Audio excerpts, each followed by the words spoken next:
আজকের আমার সফর সঙ্গী রয়েছেন বগুড়া জেলা বিভিন্ন উপজেলার নেতৃবৃন্দ, বিশেষ করে এই খুবজিপুর ইউনিয়নবাসী, এই এলাকার দায়িত্বশীল ভাইয়েরা যারা মঞ্চে বসে আছেন, সকলের প্রতি আমার আর একবার সালাম। আসসালামু আলাইকুম রহমতুল্লাহ। আসলে কথা অনেক, সময় কম। আমি একটি কথা আপনাদেরকে বলতে চাই যে বাংলাদেশে আমরা ইমানদার শতকরা 87%। যে দেশে এত ইমানদার মুসলমানের দাবিদার, সেই দেশে 275 বছর ধরে কাফেরের আইন দিয়ে শাসন করা হচ্ছে। কথা ঠিক কিনা?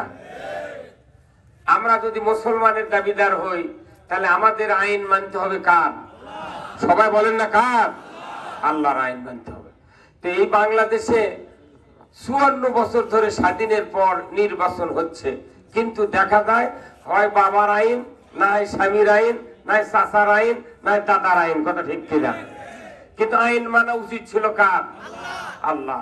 বাংলাদেশ জামাত ইসলামী এ দেশে আল্লাহর আইন কায়েম করতে চায়। এখন কেন আল্লাহর আইন কায়েম করতে চায়?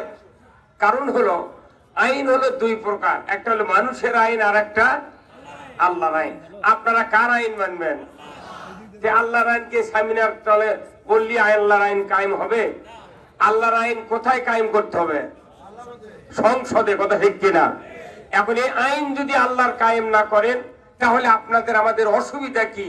এই কথা আমি আপনাদেরকে বলবো। আল্লাহ তাআলা কোরআনে বলছেন, ইন্নাদ দীনা ইনদাল্লাহিল ইসলাম। ইসলাম নামক জীবন ব্যবস্থা আল্লাহর কাছে প্রিয়। বান্দা যদি এটা প্রিয় মনে করে, তবেই বান্দা মুসলমান। কথা ঠিক কিনা? এখন ইসলাম যে জীবন ব্যবস্থা, এটা আমাদের মানার দরকার আছে না নাই? না মানলে ক্ষতি আছে না নাই? কি কি ক্ষতি, এটা আমরা অনেক দিন হলে বলতেছি, কিন্তু মানুষের গায়ে লাগে না। এইবার দেখা গেল 5ই আগস্টের পর থেকে শুরু করে আজ পর্যন্ত দেখা গেল যে আমরা এতদিন কাজ করে যা না পারেছি, এই 5ই আগস্টের পর এক বছর চলে গেল। আল্লাহর কুদরত দিয়ে আমাদের যা আশা নাই, তার চেয়ে অধিক পরিমাণ কাজ আল্লাহ তাআলা করে দিচ্ছেন। কারণ আল্লাহ এবার বাংলাদেশে নয়, তাম পৃথিবীতে জালিমের দমন আর আল্লাহর আইনের শাসন কায়েম করে দিবেন। আমার কেমন যেন বিশ্বাস, আজকে যদি বাংলাদেশের মানুষ আমরা যদি ইসলামী জীবন ব্যবস্থা বুঝাতে পারি ঘরে ঘরে গিয়ে, তবে আগামী নির্বাচনে বাংলাদেশে কোরআনের পার্লামেন্ট আল্লাহ কায়েম করে দিবেন।